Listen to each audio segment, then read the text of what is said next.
मैं चलना पार और पीछे हो जाना ना पीछे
ठीक है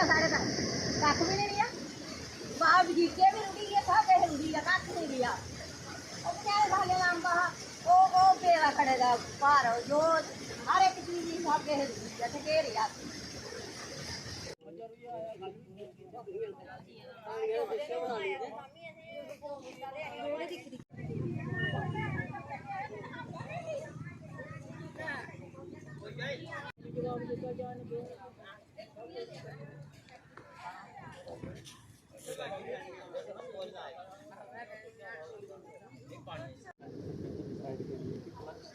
ये रखना है देखो डिस्ट्रीब्यूट है ट्राले लोग आखिर भला कि साढ़े वाली साइड नहीं करना ट्राले आखिर भला कि सेंटर की रोड या उधर वाली साइड दूसरा आओ दे आप रेवेन्यू को बुला लेंगे उस मौके पे आप रेवेन्यू वाले दसना जो भी दसना पंचायत का कि मतलब रेवेन्यू के देखो एक ये सिस्टम है ना कि थोड़ा या अपनी इकट्ठी बैठे कोई बात नहीं सारे ठीक है ये तो वही को जो डैमेज है ना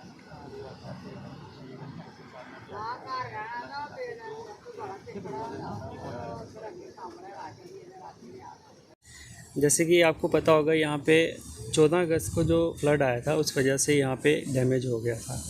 इमीडिएटली एक्शन साहब और हमारी सारी टीम यहाँ पे आई, उन्होंने यहाँ असेस किया डैमेज, तो यहाँ पे जितना हो सकता था इमीडिएटली हमने यहाँ पे क्रिएट वर्क किया है, प्रोटेक्शन वर्क किया था। लेकिन कल रात को एक बारिश फिर से ज़्यादा आने की वजह से यहाँ पे जो अर्धन एम्बैंकमेंट थी वो फिर से डैमेज हो गई है। अभी मैंने एक्शन साहब से बात की है, वो बोल रहे हैं कि इमीडिएटली कल हम यहाँ पे फिर से प्रोटेक्शन वर्क अपना एक्सटेंड करेंगे अप टू लास्ट एंड तक, ताकि इनको फर्दर डैमेज ना हो। कितना नुकसान रिपोर्ट हुआ है यहाँ पर आपने जो नुकसान तो एक्चुअली जो ऑलरेडी एग्जिस्टिंग है उसमें थोड़ा 2-3 क्रेट्स का थोड़ा डैमेज हुआ है फ्लड की वजह से, लेकिन वो रिस्टोर हो जाएगा, कोई इतना प्रॉब्लम नहीं है उसमें। यानी आने वाले दिनों में अगर बरसात होती तो उससे बचा जाएगा? उससे बचा जाएगा, लेकिन वैसे जैसे सरपंच साहब ने भी आपसे बात की होगी, जब तक यहाँ इस नाले से डीसिल्टिंग नहीं होगी ना तब तक ये इशू होने के फिर से चांसेस हैं। तो हम भी अपनी रिपोर्ट में एक्शन साहब को बताएंगे, डीसी मैम को कन्वे करेंगे कि हो सकते जल्दी से जल्दी यहाँ इस नाले की डीसिल्टिंग हो, ताकि ये फ्यूचर के लिए ऐसा ना हो। वर्षों से ये जो हमारा मनानू नाला है ये लोगों को तंग कर रहा है और हर वर्ष इस मांग को उठाया जाता है कि इस नाले का जो डीसिल्टिंग इशू है उसको किया जाए, क्योंकि ये एक बड़ा इशू है जो कि ज़िला प्रशासन और यूटी लेवल तक मतलब इसको हल किया जा सकता है। ऐसी बात नहीं है जैसे हमारा फ्लड कंट्रोल डिपार्टमेंट है,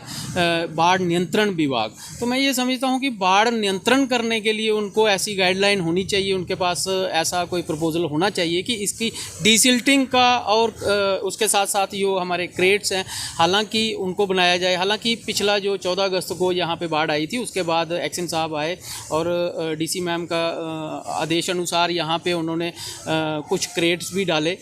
लेकिन जो रात को बाढ़ आई है उससे कुछ क्रेट जो हैं वो डैमेज भी हुए हैं। एक बार फिर से मैं फ्लड कंट्रोल डिपार्टमेंट जो है उनसे गुजारिश करता हूं कि एक तो क्रेट के साथ साथ यहाँ पे जो डीसिल्टिंग है, जो नाले की चैनलाइजेशन है उसको चैनलाइज किया जाए ताकि हमारे लोगों की ये जो प्रॉब्लम है इसको सॉल्व किया जाए। क्योंकि रात को जिस तरह से बाढ़ आई है, इन लोगों ने किस तरह से रात काटी है वो यही लोग जानते हैं। और इस तरह के संकट में ज़िला प्रशासन को और मैं एलजी साहब से भी ये अपील करूंगा कि ये एक कोई नॉर्मल जो है ये हादसा नहीं है, ये बहुत बड़ा डिज़ास्टर है और इसके प्रावधान के लिए कड़े से कड़े कदम उठाने चाहिए। अदरवाइज़ हमारे लोगों का हाल यहाँ पे बहुत बुरा है और आने वाले दिनों में इनके मकान जो है वो भी गिर सकते हैं। तो लिहाजा मैं ये समझता हूँ कि जान माल हानि के नुकसान से बचने के लिए प्रशासन को इस पर